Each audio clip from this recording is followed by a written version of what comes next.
What's up, gals and pals? It's your boy Vino. So it is November, which means that it is the official start of fall cocktail season. Ladies and gentlemen, nobody is more excited than this guy right here. I love my fall cocktails. So we're gonna start with a cocktail called a Gold and Delicious. I found this cocktail online actually, I haven't even tried it yet, but it sounds absolutely delicious and it was created by a guy called David Miller over at Market Table in New York City, all right folks? Let's look at what's in the sauce and get it cracking, all right? Now the first thing we're gonna be using is an ounce of Applejack, all right? Now let me give you guys a little bit of history on Applejack, right? Applejack, or Laird's Applejack, right? So Laird's is the distillery that makes it, and is basically the first distillery in the country, right? And they call it America's first spirit, Applejack, right?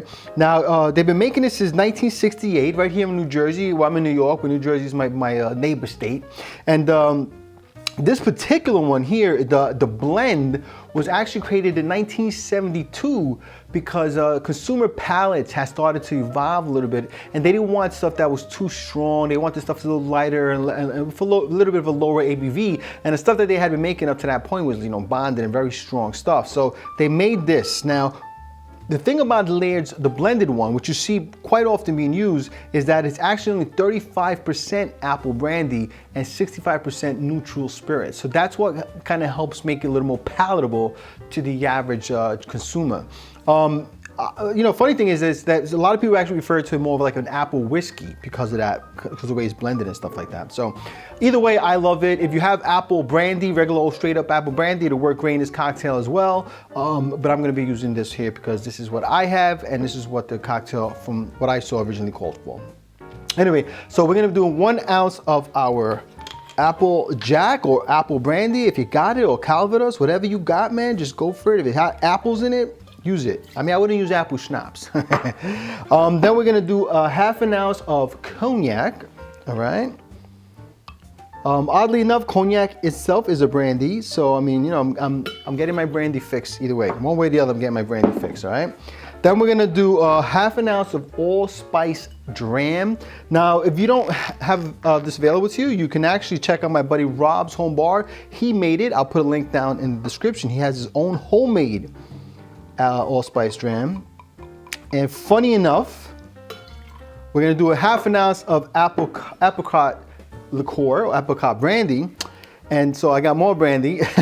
And this also, if you can't find it, my buddy Rob over at Rob's Home Bar made, and I will put a link in the description for that, all right? So that's all of our spirits. Now we're gonna do 3/4 ounce of lemon juice. All righty. There's that. And then we're going to do a 1/4 ounce of simple syrup. All right. Boom, there you go. Beautiful. All right, so before I put my ice in my shaker, I do want to, I'm gonna be serving this in a coupe. So I have some ice in there, keeping it cool. I'm gonna be rimming this with some sugar, all right? So let's just get some sugar on our rim. All right, I've got some simple syrup here that I'm gonna just lightly dap this in. Whoop, whoop, there you go. All right, and then I'm going to rim my glass with some sugar, some granulated sugar. And there you got it, folks. All right, beautiful. Sweet. All right, so there is our sugar rimmed glass. And now I'm gonna put some ice in my shaker. All right. Now we're gonna shake this up for about 10 to 15 seconds, all right?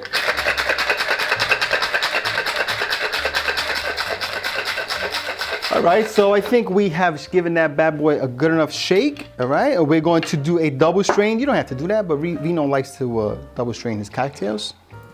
All right, there we go. And there you go, you have a golden hue, which is what the cocktail name is, Gold and Delicious.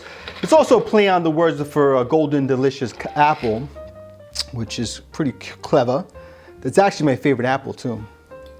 All right, beautiful. So there you go, folks. We have ourselves a beautiful looking, absolutely pretty mild, Gold and Delicious. All right, folks, let's give this beautiful looking thing a sippy sip. See what it's all about. Let's get a little licky lick of our rim here first. All right, and then complement it with a sip of the cocktail. Oh my God, that is absolutely delicious. Mr. David Miller over at Market Table, I don't know if you're still there, pal, but you absolutely nailed this cocktail. This is delicious, guys. I'm telling you, this is absolutely, you get so many fantastic flavors going on. You get the apricot, you get the apple. The apricot really sits on your tongue too. It tastes so good. It's got a real nice juicy texture. You definitely get some of the apple on the very back end. You get some of the spice from the allspice. You get some of those flavors that are in that too. This is fantastic. It really is. Wow. I can't recommend this one enough, guys. If you've got the ingredients to make this bad boy, and again, if you don't, you can make them because my buddy Rob will show you how. But this is definitely a great fall cocktail. I would absolutely recommend this one for you guys. We're off to a good start, my friends. If this is the beginning of fall cocktail season, it's gonna be a good one, guys. Anyway, folks, so like I said, absolutely delicious cocktail. Go ahead and make yourself one. Remember, folks, to like, share, subscribe. Sharing is caring. It's the holidays. Give everybody a piece of vino for the holidays. Make me happy, folks. We're trying to get to 1,000 before the end of the year, and if you can help do that, that would be absolutely fantastic. Anyway, I just hope you enjoyed the video at the end of the day. And remember, folks, when life gives you lemons, you make yourself a cocktail. Cheers.